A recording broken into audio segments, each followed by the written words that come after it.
Goeiedag. In hierdie les gaan ons kyk na leidende en bedrywende vorm. That is the passive and the active voice. When do we use the passive voice in Afrikaans?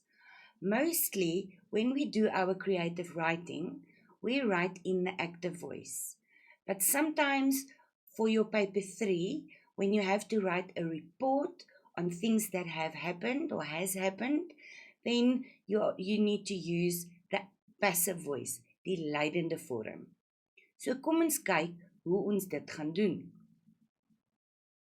Die leidende vorm is die passive voice. Wanneer ons na die gewone woordorde van 'n sin kyk, is dit stompie, and you know stompie well by now. So that is the active voice of the sentence, die bedrywende vorm. However, when we write a sentence in the passive voice, leidende vorm, we start the sentence with the object. How are we going to do this? There's an easy formula that you can follow for leidende vorm. 4 things happen. Firstly, the object moves to the beginning of the sentence. Then we get verb 1, because remember your golden rule, whatever the sentence starts with, the verb follows. Then we have time and manner. The second thing that happens is we add this word deur. In English, we say the boy kicks the ball. The ball is kicked by the boy. So by is this word deur that we add into the sentence. The third thing is that the subject then follows on deur. Then we get the place. And the last thing, we add ge before verb 2 at the end of the sentence. So it basically becomes the object is word or sal we're going to look at now deur die subject geverb.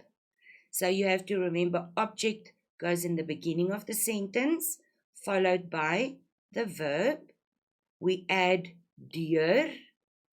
After deur, we get the subject, and we add a ge to verb 2 at the end of our sentence.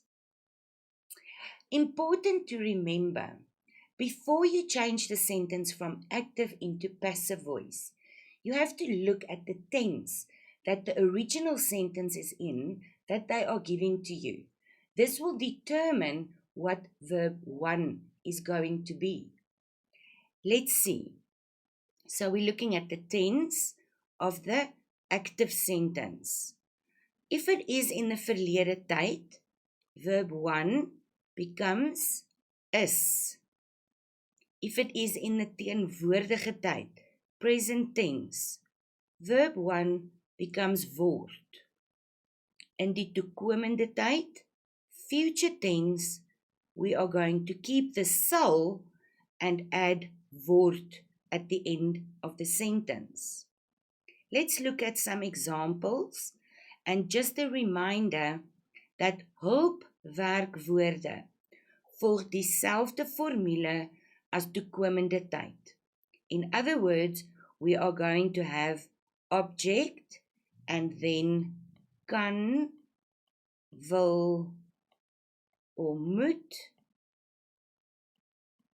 deur die subject, verb, and then word. Right, so hulpwerkwoorde volg dieselfde formule. Ons eerste voorbeeld, die seun het gister die bal hard op die veld geskop. So this one is in the past tense, verlede tyd.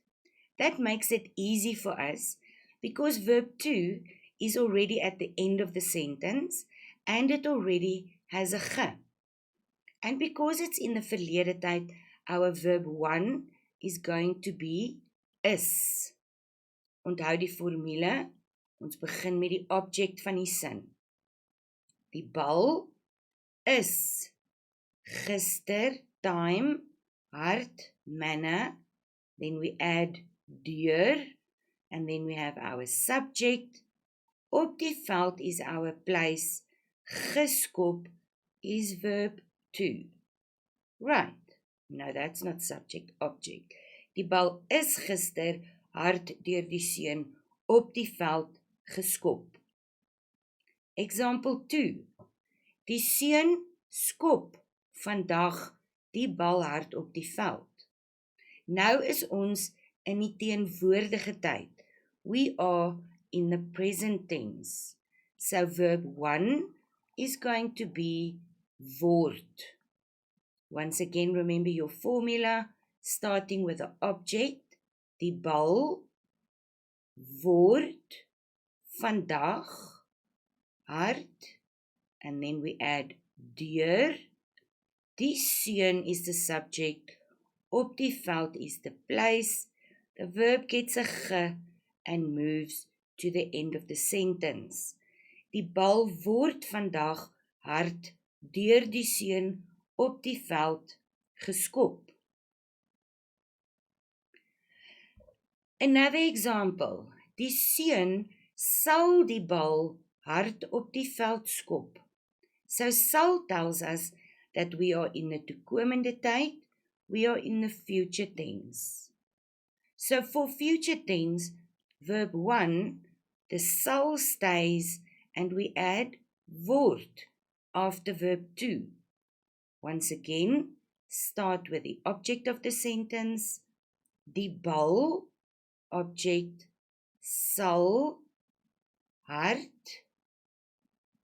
deur, remember deur, die seun, subject, op die veld is our place, and there is verb 2 with a ge, geskop, and then we add word right at the end of the sentence. Like we said earlier, hulpwerkwoorde follows the same formula as toekomende tyd. So what will they look like? Die seun kan die bal hard skop.